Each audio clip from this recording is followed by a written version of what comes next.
سائنسدان ہمیشہ سے جب مطالعہ کرتے تھے کائنات کے نظام کا تو جاننا چاہتے تھے کہ کون سی فورسز ہیں جو کائنات کو اس نظم کے ساتھ چلاتی ہیں، مگر یہ نہیں پتا ہوتا تھا کہ ان فورسز کا خالق کون ہے، وہ پیدا کس نے کی، کیوں پیدا ہو، یہ نہیں۔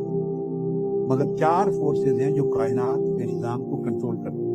ایک قوت کشش، گریویٹیشنل فورس، دوسری برقی مقناطیسی قوت، الیکٹرو میگنیٹک فورس، تیسری طاقتور نیوکلیئر قوت، اسٹرانگ نیوکلیئر فورس، اور چوتھی کمزور نیوکلیئر قوت، ویک نیوکلیئر فورس۔ وہ کہتے تھے کہ یہ 4 قوتیں ہیں جو کائنات کے نظام کو چلاتی ہیں۔ جب یہ دریافت کر لی تو سائنس مطمئن نہیں تھی، سائنس کہتی تھی کہ 4 فورسز الگ الگ کام کر رہی ہوں تو ان کے ساتھ اتنی بڑی یونیورسل ہارمونی پیدا نہیں ہو سکتی، ہم آہنگی نہیں ہو سکتی۔ سائنس کہتی تھی کہ فورسز کو دریافت کرتے کرتے کم کرو، کیونکہ اتنی بڑی ہم آہنگی 4 فورسز تو متصادم ہو جائیں گی، تو کم کرنے پر لگی رہی جو کنٹرول کرنے والی۔ سائنس مطمئن نہیں تھی، پھر چلتی تھی 3 فورسز بھی ہوں تو ٹکراؤ ہو سکتا ہے، اتنی ہم آہنگی، ہارمنی، نظم، نسق، ڈسپلن، پیسفل نہیں ہو سکتا، اس کو اور کم کرنا چاہیے۔ کرتے کرتے سائنس لگی رہی اس تلاش میں کہ 3 فورسز نہیں ہو سکتی، حتیٰ کہ 1942 میں برٹش ایک سائنسدان پیدا ہوا برطانیہ، اس کا نام تھا اسٹیفن ہاکنگ۔ یہ اس کی کتاب ہے، اس کی تصویر بھی ہے۔ اسٹیفن ہاکنگ، اس نے میتھمیٹیکل کیلکولیشنز کی، کسی ایسٹرو فزکس کے فیلڈ کا آدمی، میتھمیٹیکل کیلکولیشنز، اور اس نے ثابت کیا، اسٹیفن ہاکنگ نے، اس کی ڈیتھ ہوئی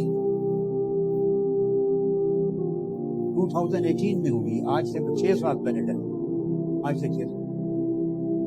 اس نے ثابت کیا، بہت بڑا سائنسدان مانا جاتا ہے، یہ ایڈون ہبل پیلزیاس کے بعد ایسٹرو فزکس میں کام کرنے والا اسٹیفن ہاکنگ، بڑا نام۔ اس نے کہا کہ یہ پیچیدہ جو ریاضیاتی حساب ہے، میتھمیٹیکل کیلکولیشن ہے، اس کے ذریعے یہ ثابت ہو جاتا ہے کہ کائنات کو 3 فورسز کنٹرول نہیں کر رہی، صرف ایک force control, just one force.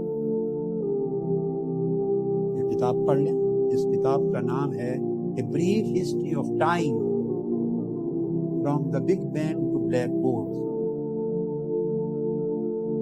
Brief History of Time، Stephen Hawking کہتے ہیں یہ پتہ چلتا ہے کہ کائنات کس طرح ایک مقرر ٹائم پر پیدا کی گئی، یہ پوری بحث کرتا ہے۔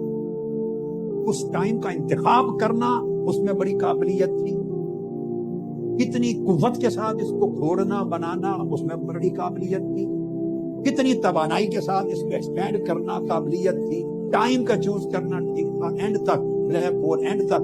وہ کہتے ہیں یہ سارا غور کریں تو اس کا جواب ہمارے پاس نہیں ہے کہ وہ کون دماغ تھا جس نے ہر چیز کو اوقات کے مطابق، میتھمیٹیکل کیلکولیشنز کے مطابق متعین کیا۔ وہ کہتا ہے اس کا جواب سوائے اس کے اور کوئی نہیں کہ this was the act of a God، ایک خدا کا ہے، who intended to create beings like this، جس نے فیصلہ کیا کہ کائنات کی چیزوں کو اس طرح پیدا کرو، اس وقت پر پیدا کرو۔